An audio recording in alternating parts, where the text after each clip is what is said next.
এই জন্য কোন এক আল্লাহর উনি বলছিলেন যে, ও ইমানদার নামাজি আজি সাহেব, নিজের আমল নিয়ে খুব গড়াই করো। সাহাবায়ে কেরামদের আমল যদি আমরা দেখতাম তা আমরা মনে করতাম এরা পাগল, আর তারা যদি আমাদেরকে দেখতে তো কইতেছে এগুলোর একটা ঈমান নাই। কিয়া পাগলামি মনে হয় না? আল্লাহর রাসূল বলছেন যে আজকে তাবুকের যুদ্ধে সহযোগিতা লাগবে, ও সাহাবায়ে কেরাম কে কি দেবা নিয়ে আসো। প্রতিযোগিতা শুরু হয়ে গেছে। নবী বলছেন আল্লাহর পক্ষে চাইছে, আল্লাহর জন্য চাইছে, প্রতিযোগিতা শুরু হয়ে গেছে কে বেশি দিতে পারে। ওমর রাদিয়াল্লাহু তাআলা চিন্তা করে জীবনে কোনোদিন আবু বকরের লাগে নেকের পাল্লায় পারি নাই, এখন তো আবু বকরের নাই কিচ্ছু, কি আছে? আমার তো এখন সম্পদ আছে, আজকে নেকে জিততে যাব। যাইয়া সম্পূর্ণ সম্পদ অর্ধেক করিয়া সব নিয়ে আসছে, বিশাল স্তূপ হয়ে গেছে। ওসমান রাদিয়াল্লাহু তাআলা চিন্তা করলো তার তো সম্পদ আরো বেশি, বেশি না? সে তার সম্পদ সব 3 ভাগ করে 1 ভাগ নিয়ে আসছে, স্তূপ হইছে আরো বড়।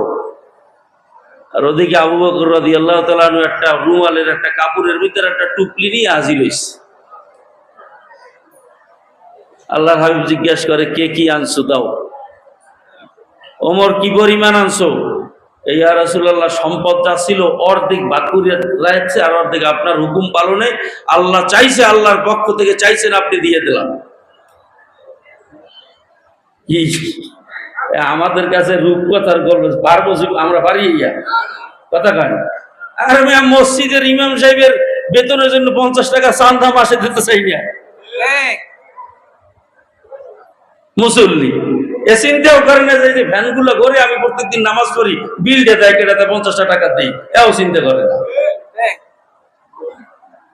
ইমাম সাহেব মুয়াজ্জিন সাহেবের বেতনটা কোথা দিয়ে হয় এ চিন্তাও করে না, এ নামাজি হইছে। বেজার হইতেছেন? রাগ হইতেছেন? ওসমান কি পরিমাণ আনছো? ইয়া রাসূলুল্লাহ 3 ভাগের 1 ভাগ নিয়ে আস। আবু বকর রুমাল একটা পুটলি খুলছে, হুজুর ঘরের ভিতরে যা ছিল, আমার সম্পদ বলতে এখন যা ছিল আমি সব নিয়ে আসছি। কয় এমনকি ঘরের নুনের বাড়িটা হুজুর রাখি আসিনি, তাও নিয়ে আসছি। ঘরে রাখি আইসু কি? কয় আল্লাহ আর তার রসুলের রাখি আইসি। পাগলামি না? কথা কয় না? ओ मुअज़्ज़िज़ आमिल कुरान होकर हम ज़लीलो खार है तारिके कुरान होकर। তারা আজকেও দুনিয়াতে সম্মানিত হইয়া আছে না নাই? আজকেও মক্কা মদিনায় যখন হাজী সাহেবরা হজ করতে যায়, যখন নবীজির রওজায় সালাম দিয়া সামনে কদম দেয়, পরিচয় করাইয়া দেয় এই হইল সেই আবু বকরের কবর। আর এক কদম সামনে গেলেই পরিচয় করিয়া দেয় এই হইল সেই ওমরের কবর। মানুষ 2 ফোঁটা চোখের পানি ফালাইয়া সালাম দেয়, আর যার যার করিয়া কান্দে আর দোয়া করে। কি কারণ দুনিয়াতে তারা এখনো বাদশা হইয়া আছে না নাই? জোরে কান আছে না নাই?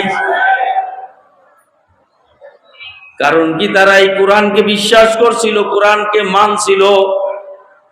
কি হবে না হবে এই চিন্তা করে নাই, নিজের জীবনের চিন্তা করে নাই, সম্পদের চিন্তা করে নাই। সর্ব আগে চিন্তা করছে আমার আল্লাহ আর তার রসুল কিসে খুশি হয়। ভাইরা আমার, আমরা অত না পারলেও অন্তত সাহাবায়ে কেরামদের নমুনায়ও যদি চলার চেষ্টা করি। আমরা তো ইমানে দুর্বল, শক্তিতে দুর্বল, কথা ঠিক না? আল্লাহ আমাদেরকে আখিরি জমানার উম্মত হিসাবে মাফ করে দেবে।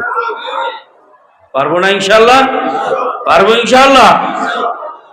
এই জন্য ভাইরা সময় সংক্ষেপ, এই মাদ্রাসাটার জন্য আপনাদের কাছে যদি একটু সহযোগিতা চাওয়া হয়, এই কোরআনের মার্কাজের জন্য, কোরআনের মহব্বতে, কোরআনকে ভালোবেসে আল্লাহর দ্বীনকে রক্ষা করার জন্য আপনারা কি বেজার হবেন?